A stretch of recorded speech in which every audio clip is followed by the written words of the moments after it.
May update tayo mga tol tungkol sa laban ni Mike Plania ngayong January. Pero bago yan, basahin muna natin yung pahayag ni Cuadro Alas Casimero tungkol kay Marlon Tapales.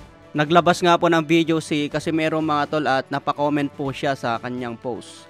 Pangalawa, yes, kung natalo man si Tapales, tiba-tiba siya. Salute. Dapat tularan niya ako, namimigay ng sako-sakong bigas para sa mga kababayan. Let's go, Tapales. Pangatlo, hindi lang bigas ipamigay niya kasi malaki-laki kita niya. Pwede higitan niya ang pinamimigay ko. Pang-apat, share nyo sa mga gusto ng GCash sa iba na hindi pa nabigyan. So ayun nga po kay Casimero mga tol, malaki-laki naman daw yung kinita ni Marlon Tapales laban kay Inoue. Dapat tularan daw siya na namimigay ng sako-sakong bigas. Makikita po sa vlog ni Casimero na isang truck ang pinamimigay na bigas sa kanyang mga kababayan. Gusto ngayon ni Cuadro Alas na gayahin siya ni Marlon Tapales. Marami daw kasi ang nagsasabi na mayabang si Casimero hanggang bunganga lang. Pero pinagmamalaki nga po ni Casimero na tumutulong naman ako sa aking mga kababayan. Namimigay ako ng mga sako-sakong bigas.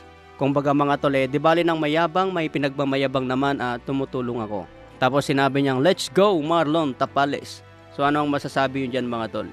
Sa ibang banda, update na po natin ang laban ni Mike Plania ngayon January 31, 2024. Gaganapin po ang laban sa Florida, USA.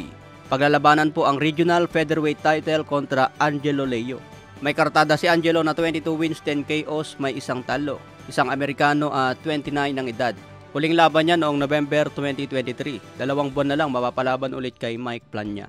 Nagkaroon lang ito ng isang talo kontra Stephen Fulton natapos sa unanimous decision. 26 pa lang ang edad ni Mike Plania tuling laban noong December 18. Tinalo niya si Daniel Nicolas sa pamamagitan ng TKO sa round 1. Ang nakatalo kay Mike Plania itong si Juan Carlos Payano noong 2018. Sinundan ni Rais Alim noong 2022. Sinundan naman ni Elia Pierce noong 2023. So abangan po natin ang laban ni Mike Plania dahil isa ito sa malupit na fighter natin. Sa iba pang balita, American, sinabi nga po kay Terence Crawford na wag nang ituloy ang plano laban kay Canelo. Wala na daw kailangan patunayan si Crawford ngayon dahil siya na ang number 1 pound for pound at naging 2 division undisputed. Hindi raw biro kalaban si Canelo dahil mataas ang kanyang timbang at may power. Pero kung tiwala daw si Crawford na kaya niya talunin si Canelo, wala daw magagawa dyan si American.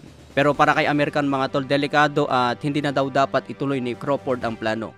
Matatandaan po natin na pinatulog ni Canelo itong si American. Natalo din siya kay Terence Bud Crawford. Pero sa ngayon magkaibigan na raw si American at Terence Bud Crawford. Nakanda raw tumulong sa American kay Crawford kung ituloy ang plano kay Canelo.